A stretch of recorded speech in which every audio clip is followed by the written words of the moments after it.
Hello and welcome back to the What They Said podcast, where we are talking all things brand fame, how to build it, what it means, how brands can show up in culture.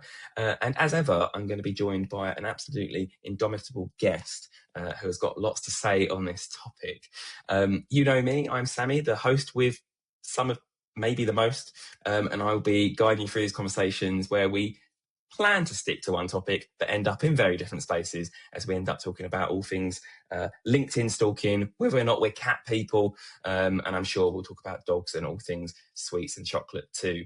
But I would like to introduce my guest today. I am joined by none other Sally Barton from Mondelez. So Sally, please take the floor and introduce yourself and all the wonderful things that you do. Hi, well, what a wonderful intro. You are the host with the most. You said indomitable. I practiced this morning. I was like, indomitable, several times in front of the mirror, like Bloody Mary, but no one appeared. So I am Sally Barton. I lead marketing growth strategy for Mondelez in the US.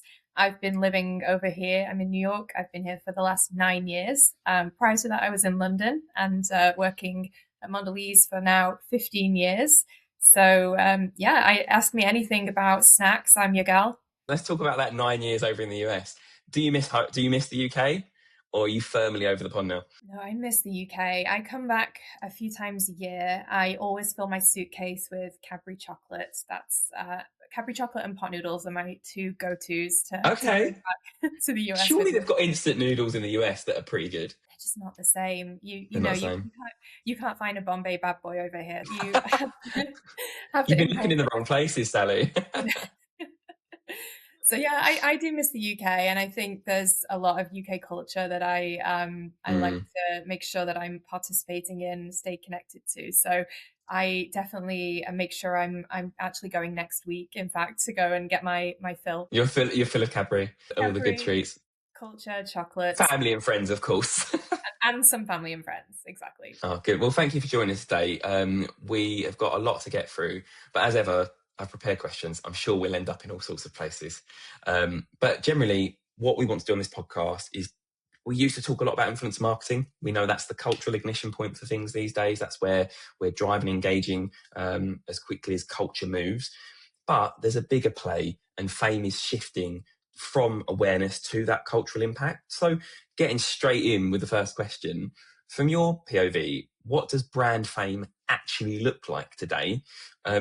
And how do you know when a brand is truly showing up in culture rather than just being visible? Because I think they're two very different things. Yeah, I think brand fame looks like a brand that is firmly embedded in culture and in the kind of framework of people's lives. It's something that shows up very naturally. It isn't force fit. And, it's easy to notice it when you're looking for it. So as somebody that works on, brands like Oreo and Ritz, I truly notice when they show up in a song, in a TV show, in a movie, in a musical. They mention Oreos in the Waitress musical. It's like all over the place. So that's an example of a brand that has been so firmly embedded in the culture of the world that it's just showing up naturally. And that's because first, it showed up in people's lives. So I think a brand that is showing up in culture and has that natural fame is a brand that has truly resonated in moments that matter with people. I think if we just think about, personally, if I think about my love for, I'm going to talk about chocolate, Cadbury is the one that wins my heart. I think just even back to, we all still talk about the gorilla ad all those years ago, and I think I've actually been to the Cadbury factory in the UK. You could do the tour. I think I was about 16 when I did it several times, and I think it's that kind of brand love that just pays dividends for generations to come, because it's got such a core memory for us. And whether it's your gran giving you a bar of Cadbury Dairy Milk Fruit and Nut, which my nan loved, and it's even when you've got competitors, I won't mention them, doing great stuff, but actually it still doesn't give that sentimental value. So Cadbury could do anything and I'd still adore it, but I think it's how you keep showing up in a way that really wins hearts and minds is what is that difference. So I suppose that kind of crescendos nicely into the second part of the question.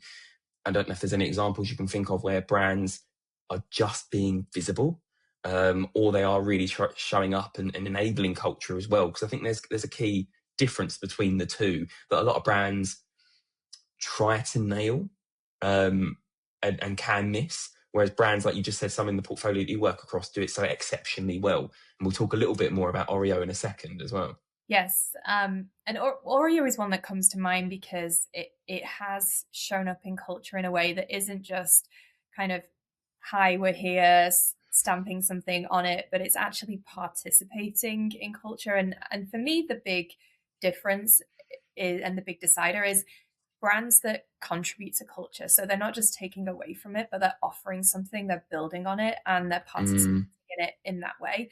So when I think about one Oreo example, and I know we'll talk a little bit more about some others, but I also think about how Oreo taps into different fandoms. And an example last year is Oreo really kind of noticed that music was huge for its audiences and an area that Oreo had a right to play in mm, terms of partnering with people like Post Malone. So with the Post Malone example, we didn't just put Post Malone's face on the pack and say, done, that's us kind of just showing up and off we go. But it really was a collaboration in terms of thinking about the people, the audiences on the receiving end. Like, what did they actually want from this? And how can we delight them? How can we bring to them a version of Post Malone in a different way, a way to mm, participate in the fandom? So working with him, we designed the pack in collaboration. We designed the pieces. We designed the cookie. So it was the first ever time we had a swirl in the cookie, and so in the cream. And so you kind of put together this whole package that is a collaboration that has little Easter eggs, that has all these gems, that things that his audience, his fans will really delight in. So for me, it's giving back, it's being a contributor, it's building versus just taking away and just kind of hoping to borrow from culture. I think there's two really nice points there. The first one you said about a space where Oreo had permission to play was in music. And actually, we'll talk about another example, which is my next question. And then also the second point that you mentioned was thinking audience first, not just, okay, we've got Oreo, we have Post Malone, let's just and see what happens. It's taking that audience first approach, thinking what value can we add to them as a community to actually feel like this is something they want to go out and buy. The first point I think is really interesting. I think this is where brands do it wrong, where they actually don't have permission to play in that sphere, where you can think about brands that perhaps don't align with music or align with, say, the Super Bowl moment suddenly appearing in those spaces.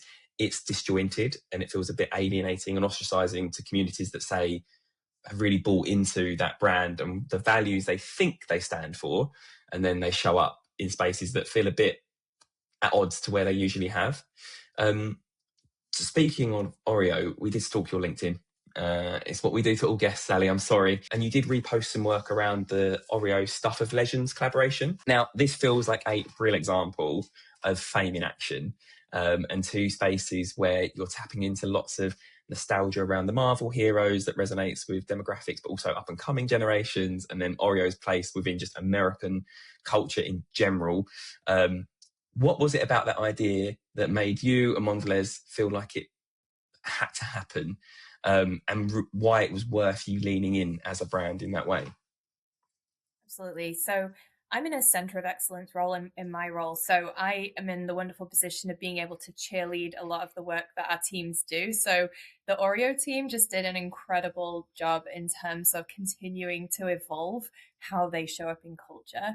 And I talked about music, but one of the things that, Oreo has done over time is look at culture and look at fandom and look at their consumers and think, where next? Where do I go? And they have this long history of they've shown up with big TV shows like Game of Thrones.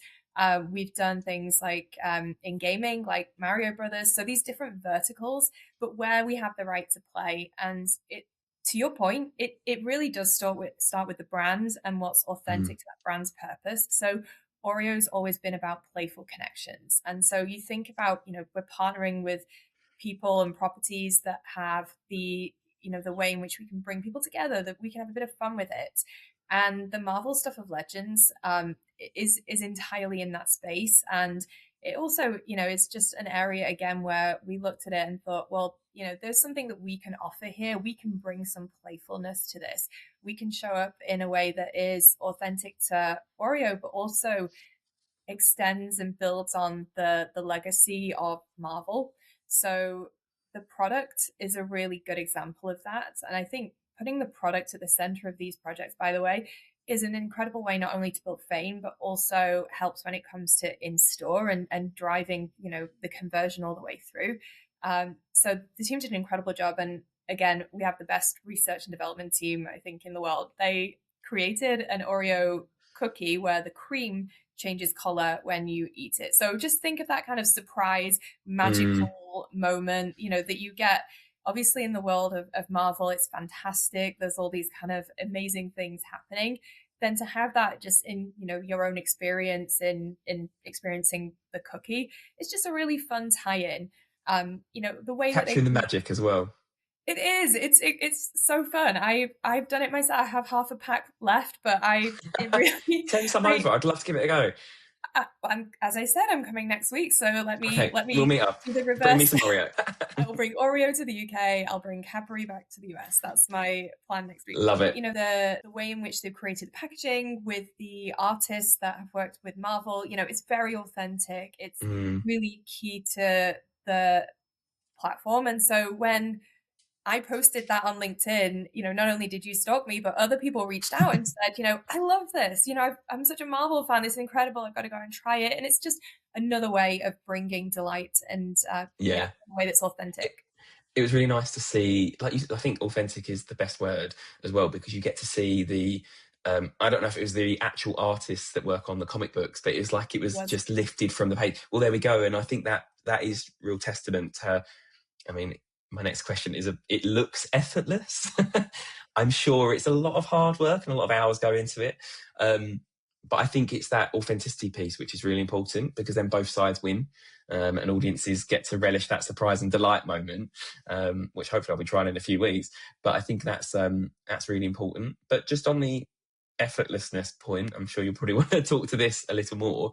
From the outside, it does look seamless, but we know that cultural fame is rarely accidental. So how deliberately are these moments planned? Or, I'm sure very deliberately, how many of them are truly reactive to what's happening in culture at the moment? Because I suppose there should be room for spontaneity as well, within reason. There are places for spontaneity and places for planning. And as we think about the overall mix of what we're doing, and there are very clear kind of boundaries where there definitely needs to be planning as we think about, those big collaborations, creating the products, getting it in, planned to be in store, getting all the displays. These things all have huge timelines. They all have, we need to have the right contractual agreements. So all of that stuff is where you have the runway, where you have to really plan and build out something that, you feel really strong and really confident in. But then, of course, culture moves really fast. So we're working with these properties that we think, are going to be, if we're working to a 2-year, 3-year timeline, they're still going to be relevant and impactful in 2 to 3 years. But we also need to create that space where we can react at the speed of culture. So I think the spaces for that definitely live within our social channels. So as we think about our owned channels and social listening, engaging with audience, it's be able to create things that are, live and responsive to the reactions, to working with influencers in the moment. So again, like seeing people experience the products, the delight, sharing that excitement. And I think social listening is a very big part of that. I think having that engagement, and we have people on our teams that are embedded and they work on our social media, they're on our channels, they know the brand voice, and they don't have to go through 5 approvals to talk to consumers. They know what the brand stands for. So they have that leeway, they have that trust to go and act in the moment so that we can be responsive at the speed at which the conversation is happening. Let's talk about that point, because I think it's relentless. Social media, I think, has obviously completely shaped and changed how we perceive what is trending and current. And I think it can be exhausting, and I'm sure you can speak to this as well, it can be exhausting where we have many clients that want to have their finger on the pulse of what's happening now. But I think it's, to your point, having those guardrails in place and that filter to say, this just isn't for us. Like, we shouldn't be engaging with the 6-7 challenge trend.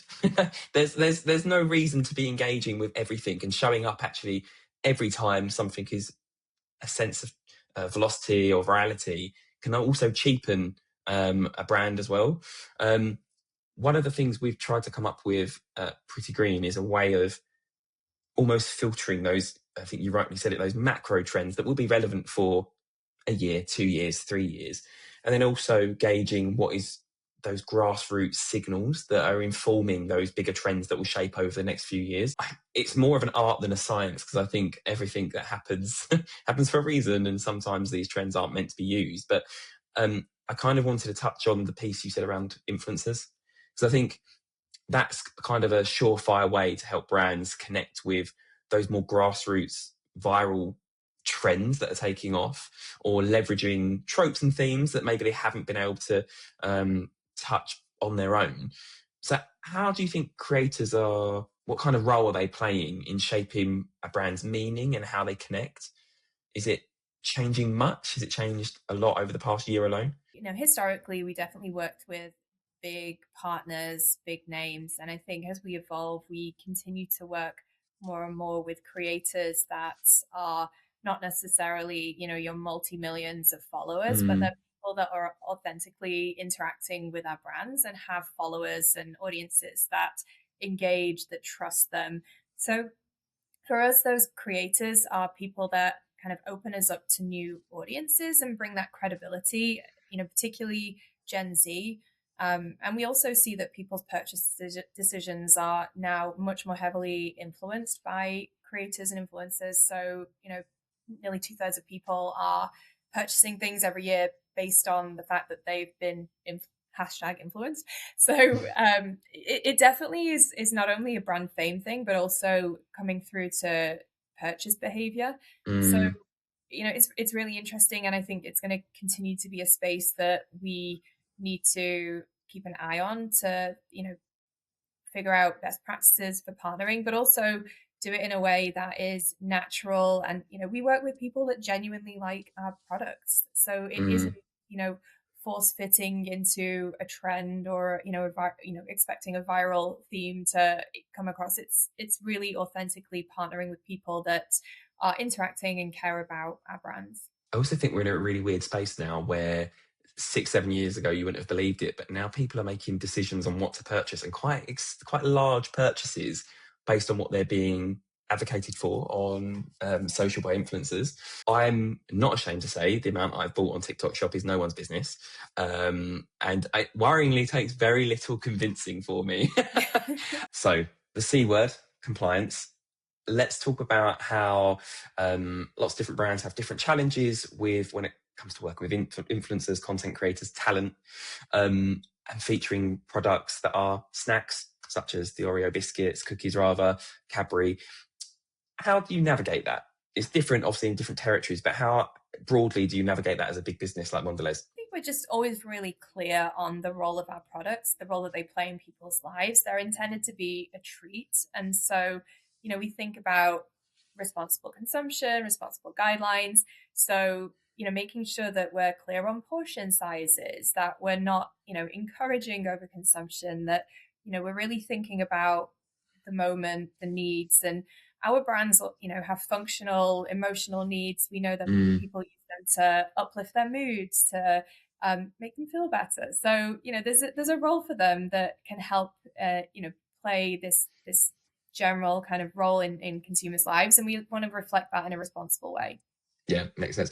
Is now a good time to ask if you have a favourite of the brands that you work across in the ways that they show up, but also just generally on a personal level? Is there one that you just love to work on? I mean, I'm so lucky because in a center of excellence role, I get to work across all of the brands, and we have such amazing brands that have got really unique heritage. Many of them are over 100 years old, so really enduring in how they've shown up to consumers over the decades and centuries. One that I think has done a really fun job recently is Nutter Butter. So it's a Mm, brand that we have in the US, and it's a cookie that's been around since the 70s. It's hasn't necessarily been the star of our portfolio in recent years. It didn't get all the big budgets. But something that the brand has done in the last few years is it's just leaned into what it authentically is and has used that to invigorate new life. So the brand team uh, really thought about the social media strategy. So this is a brand that, while it's been around since the 70s, there Mm. is audience within Gen Z that love the brand, and we had a huge opportunity to expand with that audience. So through social, they just started posting content that the only word that we would use to describe it is unhinged. It showed up in this kind of like 70s kind of nutty kind of psychedelic way. And so kind of leaning into that, Those taking that into roots, what yeah. it taking the roots into what that would be in the year 2026. The team created all this engaging content, but they didn't over explain it. They didn't say, okay, now go buy this. They just really lent into what the brand is, what the content is, exciting, kind of bringing humor, bringing engagement to Gen Z, bringing confusion, bringing intrigue.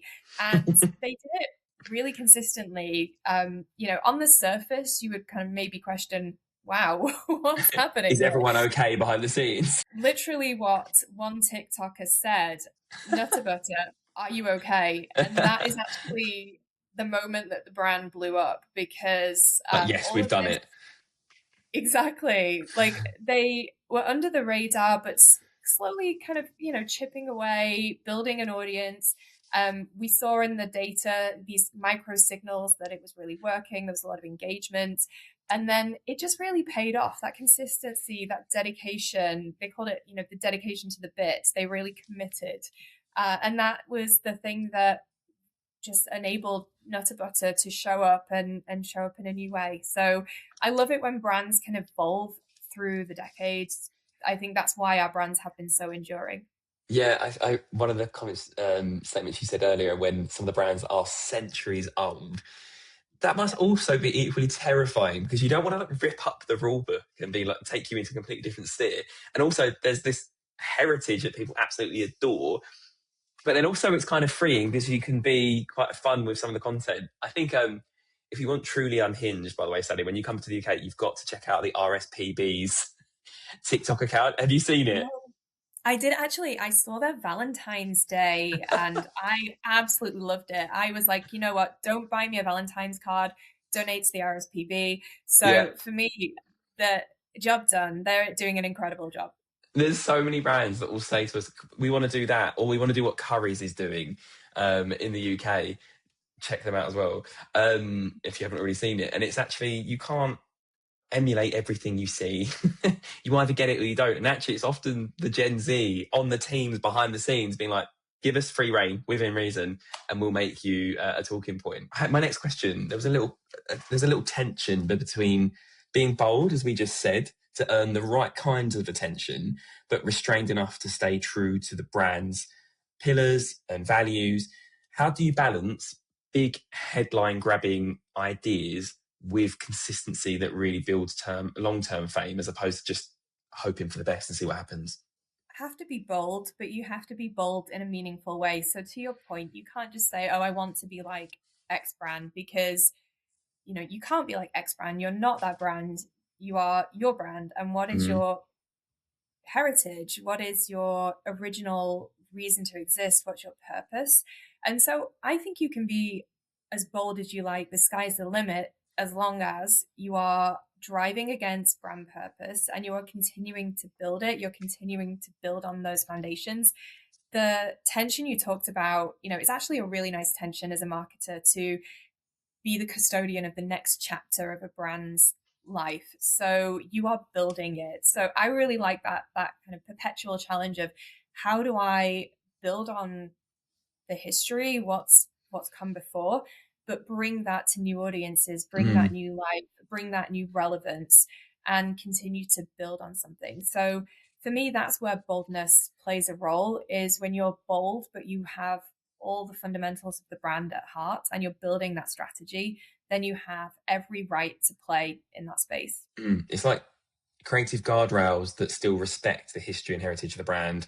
Um, doesn't mean that you can't have fun. And I suppose also, I suppose if you had to put a number on it, would you say 50 to 60% of ideas end up on the cutting room floor because they're just too bold? Is there always like through the process, is there a barometer of boldness with how far you can go with ideas? And some of them do kind of go a little too far and then you rein it back in. Is that kind of the way ideation happens at Mondelez? I think things get cut not because they're too bold, but because they are not right for the brand. And I think Okay. that's when things end up on the cutting room floor. Because I think boldness, certainly in social, is almost a fundamental now. We have It's so always much rewarded. noise, Yeah. and there's so much noise, so many messages that, I think the kind of entry point for comms now is even higher. So boldness has to continue to elevate. So yeah, I'm sure. I mean, maybe there are ideas that scare us now and then, but I think, if something's on brand, it's right for the audience, it's right for the brand, it's right for the budget and culture, then, we tend to get behind those ideas. And that's when we see, these big, exciting ideas winning in the world. Yeah. It brings me nicely onto my next question then. If you're looking at the Mondelez portfolio, how do you apply that same fame building principle to very different brands without losing what makes each one distinctive? And I guess just building on your point, then it's like boldness isn't the restricting factor, it's staying true to those brands' values. Yeah, I think, in our portfolio, we have some very different brands. So, for example, Cliff Bar is one of our brands. So that sits in, the energy bar space. It's a brand, people use the product to give them a, sustained energy. Maybe, if they're on a hike, they are, having a very active day. It's something that plays a different role in their lives. And so, Cliff Bar sponsored the Boston Marathon last year and this year. So it's the official energy bar of the Boston Marathon. So it's showing up in a very different way than some of our other brands. It's Mm, actually showing up, quite interactively, immersively, experientially around the marathon itself. And so it's showing up as a sponsor with a interactive, literal Cliff Bar pop-up bar. So you could go and create all of like the support signs for the marathon runners. You could, sample things, get merch. And it played a big role there because, it's things that you want to do. It's ways to support the runners, right? So creating the signs, giving them the energy, giving them the mm, pep that they need for the marathon. So for me, that's a brand showing up in a very different way to say, a Sour Patch Kids, another one of our candy mm, brands, where it's very much about this attitude of sour then sweet. So you can imagine on social media, the kind of sour then sweet messaging, the kind of tone of voice, all of that shows up in a very different way. But again, it comes down to the principles of, is it right for the brand? Is it right for culture? Is it right for the consumer? If all those things are aligned, then you can go forth and show up as your authentic brand self. So yeah, I think there's a lot of different ways to cut it, but there's some fundamentals at the heart of it. yeah, and that allows you to play nicely for each brand in a different way, which is quite nice. Yeah. We're actually on to my final question, Sally. This is flown. I hope you've enjoyed this as much as I have. This is kind of a twofold question. It might turn into a three-part question, so we can pick up the bits that you want to. I don't know if you prepped for this question, but could you share an example of a brand that you think is showing up in culture in the best way at the moment? And then the second part of the question is rather, if you were advising brands trying to build cultural fame today, what would you say they should stop chasing, and what should they be more intentional about building instead? So you're asking me this question at a great time because every year I run a Super Bowl session with our team where we look at all of the Super Bowl ads and we Oh, talk interesting. talk about what's great, maybe what's not so great.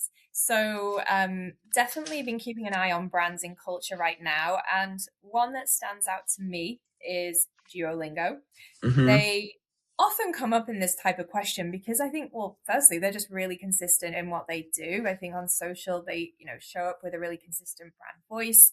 But when it comes to culture, I think they're picking moments to tap into that are just super relevant to their product and their brand. So for the Olympics, they're showing up right now. That was the kind of thing that's happening live.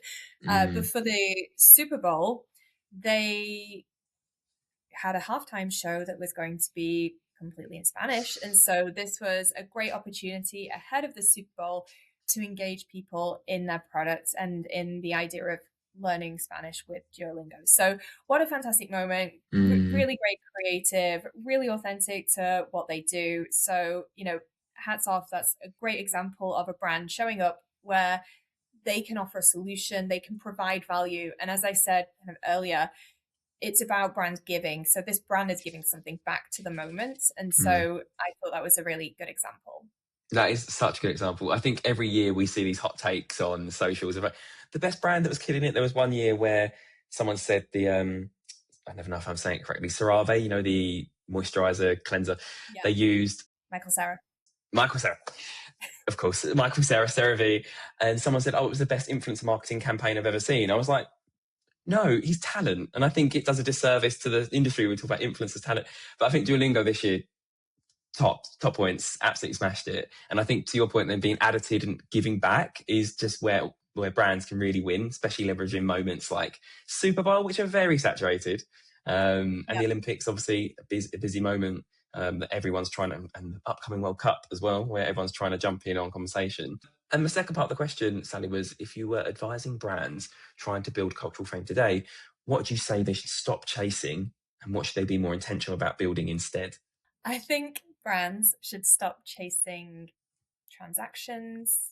I think they should stop chasing virality. And I think they should start embracing relationship building with people. I think connecting in ways that are relevant.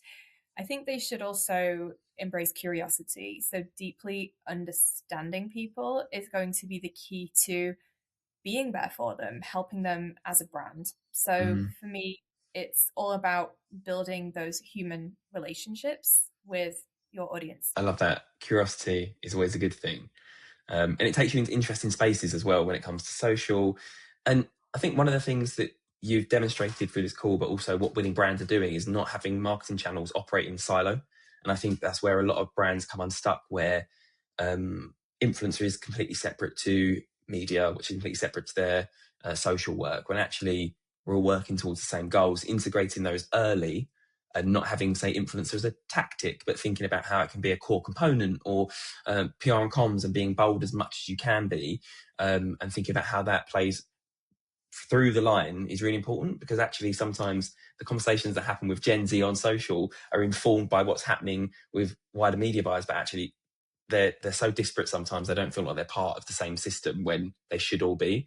So I feel like we're coming around to that ways of thinking. It's taking time, but I feel like a Yeah. lot of brands are suddenly realizing actually we can integrate them all together and do the same job. Yeah, I've got a great example of how, brands can go from the cultural moment to the in-store moment, because I think that's when we see the greatest success. At the end of the day, we love participating in culture, but you're always doing it at the hope that you're going to drive people to the product and drive Mm, purchases.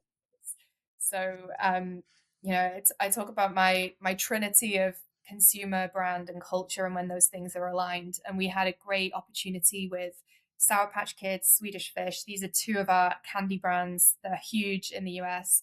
And they were mentioned in The Summer I Turned Pretty, which was right. huge show. Like everybody was watching it when it came out, and it was the whole will she, won't she, which brother will she choose? And one of them sent her Sour Patch Kids. And it was actually featured in the show, and it's part of the story. We didn't write that in. It was very Do you know authentic. that's going to happen, or that was just incidental? It happened organically, but then, of course, when we saw the opportunity, we jumped on it and Mm, looked at how we could partner, how we could build from that. And so that's when the brands could then sort of create this rivalry between the brands. Are you a Sour Patch Kids person? Are you a Swedish Fish person? What does that say about you? And then we could then put the displays in store, and Mm. with all the property of, the summer item pretty, but really then causing you to choose with, your purchase, what side are you on, and really bringing that fun storyline into point of purchase. So I think there's definitely opportunity, and now more so with retail media, there's Mm. opportunity to bring creative, to bring those storytelling moments into that purchase journey. I love that. It's that little heated rivalry that doesn't upset anyone and adds to it. I think that's quite fun. And also, luckily, they're both in your portfolio, so you can have some fun with it. It worked out great. We don't mind. Everyone's a winner. Yeah, exactly. I love that. No, thank you, Sally. It's been a really insightful conversation with you. I feel like we're both the better for it. So thank you for imparting all of your knowledge. You said consumer brand and culture. We have a triumvirate of pillars that we use, which is audience, brand, and culture. So we call it our ABC when it comes to informing strategy. So it feels like we're singing off the same hymn sheet. Yeah, I'm But gonna I'm gonna change mine to ABC. That I like it. That there works. you go. Just credit, not me. Someone smarter than me came up with that. I just run with it. But thank you so much. It's been really great talking to you. I really appreciate your time today. If people want to find you, they can stalk you on LinkedIn, just like we did. Yeah. I'm not sure if there's anywhere else you would like to signpost. If you've got anything exciting coming up that you would like to share in terms of talks or things. I will be at Madfest North next week, actually. That's part Lovely. of what I'll be doing when I'm stocking up Cadbury. And I think just look out for me, stalk me on LinkedIn and find out where I am. I'd love to connect with people. Thank you again for listening to this episode of the What I Said podcast. It has been wonderful having Sally join us today. If there's any lag issues or latency, I do apologise. We'll get through it together. But by this point, you've listened to the whole thing. So hopefully you did. And we'll see you again next time. Sally won't, but I will. Thank you for listening, and we'll invade your ears again soon.